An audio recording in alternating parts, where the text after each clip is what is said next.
राष्ट्रीय स्वास्थ्य मिशन छत्तीसगढ़ की तरफ से एक संशोधित विज्ञापन जारी किया है और ये विज्ञापन 19/11/2024 की डेट पर ही जारी किया गया है, जिसमें विभाग ने इस मिशन के अंतर्गत, राष्ट्रीय स्वास्थ्य मिशन के अंतर्गत, कुछ राज्य स्तर पर रिक्त पदों का विवरण जारी किया है और उस पर आवेदन आमंत्रित किया है। संशोधित किस लिए है ये आपको आगे समझ में आ जाएगा। अपने डिटेल में वो लिखते हैं कि 2024-25 के स्वीकृत पदों के आधार पर राज्य स्तर पर स्वास्थ्य सेवाओं को सुदृढ़ करने के लिए कुछ संविदा पदों पर भर्ती की जानी है। तो दोस्तों, आप अभी इस वीडियो में राष्ट्रीय स्वास्थ्य मिशन छत्तीसगढ़ के इस विज्ञापन की जानकारी देख रहे हैं। नमस्कार, आप ज़ीरो पीरियड में हैं और अभी हम आपके साथ डिस्कस करेंगे इस डिटेल विज्ञापन को। ऑनलाइन आवेदन विभाग के वेबसाइट के माध्यम से 22/11 से 9/12 तक आमंत्रित किया जा रहा है। तो ध्यान रखें, आपको आवेदन करने के लिए ऑनलाइन प्रोसेस को फॉलो करना है और उसके लिए टाइम लिमिट है 9 दिसंबर की। 9 दिसंबर शाम 5 बजे तक आप अपना आवेदन सबमिट कर पाएंगे इस लिंक के थ्रू। पदों का विवरण जो राज्य स्तर पर है उसको पहले समझते हैं। इसमें पद नाम आपको यहाँ पर मिल रहे होंगे, टेबल आप अगर देख पा रहे हो तो। स्टेट प्रोग्राम मैनेजर है एनएचएम में, इसमें एक पद अनारक्षित है और कुल पदों की संख्या एक ही बताई गई है। स्टेट इपिडोमेट्रोलॉजिस्ट है एनटीईपी, इसमें एक पोस्ट है। तो इसी तरह से अलग अलग कैटेगरी के अलग अलग पोस्ट है। स्टेट मैनेजर का पोस्ट है, स्टेट कंसल्टेंट का पोस्ट है। तो आप अगर इसमें से जिस पोस्ट के लिए एलिजिबिलिटी रखते हैं, आप उसे पूरा डिटेल स्टडी कर लें, उसके लिए जो क्वालिफ़िकेशंस मांगी गई हैं वो स्टडी कर लें और उसके बाद अगर आप इस विज्ञापन के संदर्भ में अपना आवेदन प्रस्तुत करना चाहें तो उसके लिए एक लिंक दिया गया है और ऑनलाइन बेसिस पे इस पर एप्लीकेशन मंगाए गए हैं। ये डिटेल्स हैं, एक एक पोस्ट सारे में बताए गए हैं स्टेट लेवल पे जो हैं, और इसमें एक एक करके 12 हेड्स हैं। 12 हेड्स में अलग अलग पोस्ट हैं, सब में एक एक पद है। और उसके बाद आगे और है जिसमें आपका प्रोग्राम एसोसिएट है, अकाउंटेंट है, जनरल सेक्रेटरीट असिस्टेंट है, लेबोरेटरी सुपरवाइज़र है। इसमें आप देख सकते हैं 4 पद बताए गए हैं।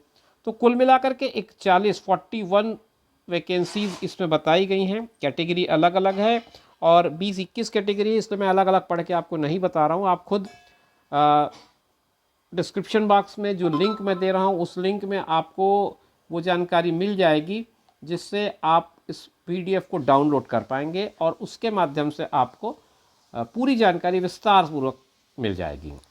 आगे चलते हैं। ये जो मैंने आपको बताया ये राज्य स्तर के पद थे, कुल 41 पद। इसमें दिव्यांगजनों के लिए आरक्षित पदों से तात्पर्य अंध और निम्न दृष्टि बाधित और श्रवण शक्ति से चलन दिव्यांगता के अंतर्गत आने वाले लोग हैं। संभाग और जिला स्तर पर जो रिक्त पद हैं उनमें ये 3 कैटेगरी के बताए गए हैं और इसमें एक में तो अनारक्षित 1, अनारक्षित 3, अनारक्षित 1, लेकिन कुल मिलाकर के 8, 1 और 4 इस तरह से बटे हुए हैं पोस्ट। डिस्ट्रिक्ट मैनेजर का पोस्ट है रूरल और अर्बन, और माइक्रोबायोलॉजिस्ट का पोस्ट है रायगढ़ का। और फिर आगे आपको कुछ और पद मिलेंगे जिसमें डिविजनल कंसल्टेंट का है, district manager data, district manager training, HR. तो अलग अलग कैटेगरी के पोस्ट हैं और अलग अलग नंबर ऑफ़ वैकेंसीज़ हैं। इसमें आप देख पा रहे होंगे, मैं स्क्रीन को थोड़ा सा स्क्रॉल करते चलता हूँ, इसमें नंबर ऑफ़ कैटेगरीज़ बहुत सारे हैं, 16, 17, 18, 20। तो इसमें 185 पद कुल बताया गया, जिसमें से 53 अनारक्षित हैं। अनुसूचित जनजाति के लिए 87 है, अन्य अनुसूचित जनजाति के लिए 21 है, अन्य पिछड़ा वर्ग का 24 है, और ये दिव्यांगजनों के लिए जो आरक्षित है उसकी जानकारी है। ये पीडीएफ आपको मिल जाएगा डिस्क्रिप्शन बॉक्स में लिंक के थ्रू, तो आप वहाँ पर जा कर के इसको पूरा विस्तार से समझ पाएंगे, क्योंकि बहुत सारी चीज़ें ऐसी होती हैं जो हमारे नॉलेज से भी बाहर की चीज़ें होती हैं, क्योंकि आप इसे विभागीय रूप में और अपनी शैक्षणिक योग्यता के आधार पर ज़्यादा बेहतर ढंग से समझ पाते हैं। ये योग्यताओं का डिटेल है। जो फर्स्ट पोस्ट है स्टेट प्रोग्राम मैनेजर का, उसमें 67,000 की सैलरी बताई गई है और ये उसके लिए डिटेल्स हैं क्या क्या आपको योग्यताएं होनी चाहिए। तो इसी तरह से सारे पोस्ट के लिए डिटेल्स यहाँ पे दी गई हैं। ये आप स्क्रॉल करके पढ़ते चले जाएंगे तो आपको दिखते चले जाएगा। इसीलिए मैंने आपसे कहा कि आप इसे डाउनलोड कर लें, डाउनलोड करके पोस्ट के अकॉर्डिंग डिटेल्स को समझ लें। हर एक पद के लिए, चाहे वो जिला स्तर पर हो, संभाग स्तर पर हो या राज्य स्तर पर, सबके लिए अलग अलग योग्यताएं हैं, अलग अलग इनमें सब में सैलरीज हैं।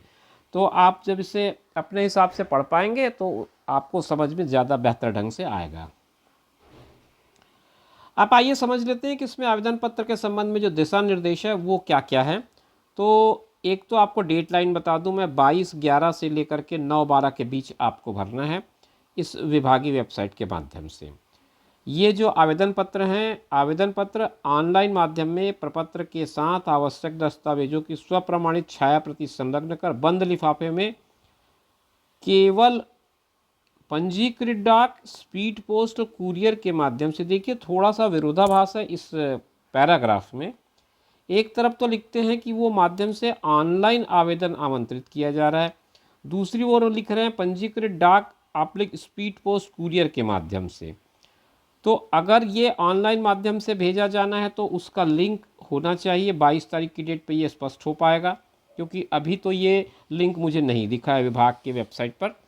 अगर ये ऑनलाइन मांग रहे होंगे तो फिर आपको ये लिंक मिलेगा, और अगर लिंक एक्टिव नहीं है तो इसका मतलब ये मान के चलें कि हम 9/12/2024 को पहुंच जाए ऐसी व्यवस्था करते हुए ये इस पते पर, जो पता इस पर लिखा है, कार्यालय मिशन संचालक, राष्ट्रीय स्वास्थ्य मिशन, कृतितल स्वास्थ्य भवन, सेक्टर 19, नॉर्थ ब्लॉक, नवा रायपुर, अटल नगर, इस पते पर अपने आवेदन को भेजेंगे। तो ध्यान रखें, थोड़ा कन्फ्यूज़न है इस 1.1 पॉइंट में, क्योंकि ऑनलाइन भी बोला जा रहा है और ऑफलाइन भी बोला जा रहा है। जब आप लिफाफे में भेजेंगे तो उसके ऊपर जरूर आवेदित पद का नाम स्पष्ट रूप से लिख दें। अलग अलग पदों के लिए आवेदन करेंगे तो अलग अलग लिफाफे में आपको आवेदन भेजना पड़ेगा। और मुझे जहाँ तक जितनी समझ आ रही है, अगर छाया प्रति को मांगा जा रहा है सारे डॉक्यूमेंट्स का, तो ये ऑफलाइन ही होना चाहिए, आपसे आवेदन ऑफलाइन ही मंगाया जा रहा होगा। किस कारण से ऑनलाइन लिखा गया ये थोड़ा स्पष्ट नहीं हो रहा है। आवेदन शुल्क की बात करें तो विकलांग महिलाओं के लिए जो 25,000 रुपये तक के सैलरी वाले पद हैं उसमें 100 रुपये, और उससे अधिक वाले में 200 रुपये। अनारक्षित के लिए 300 और 400 रुपये है।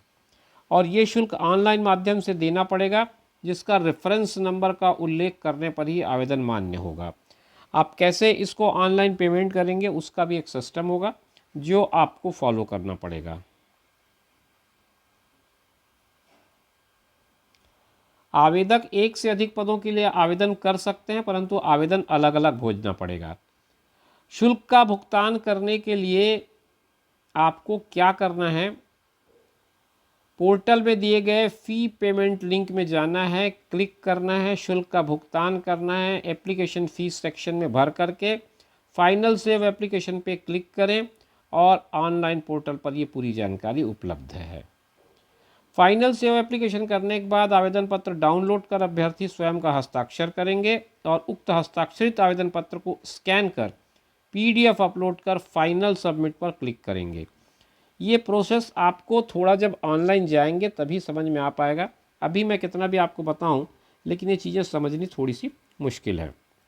उसके बाद ये कह रहा है ये सारे दस्तावेज की एक प्रति स्वप्रमाणित संलग्न करके फिर ऑफलाइन भेजना है। तो आधा प्रोसेस ऑनलाइन का है जो फीस सबमिशन को लेकर के है, और वहाँ से आवेदन पत्र के साथ आपको जमा करने को है। फिर सारे डॉक्यूमेंट्स के साथ आपको इसको ऑफलाइन भेजना है। ये कुछ थोड़ी सी बात स्पष्ट हो पा रही है 2.7 में। ये पॉइंट 2.7 थोड़ा आप ध्यान से पढ़ेंगे तो कुछ चीज़ें आपको स्पष्ट हो जाएंगी। आयु सीमा 18 से 70 के लिए बताई गई है, चिकित्सकीय पद के लिए 64 तक, प्रबंधकीय पद के लिए, चिकित्सकीय पद के लिए 70 तक।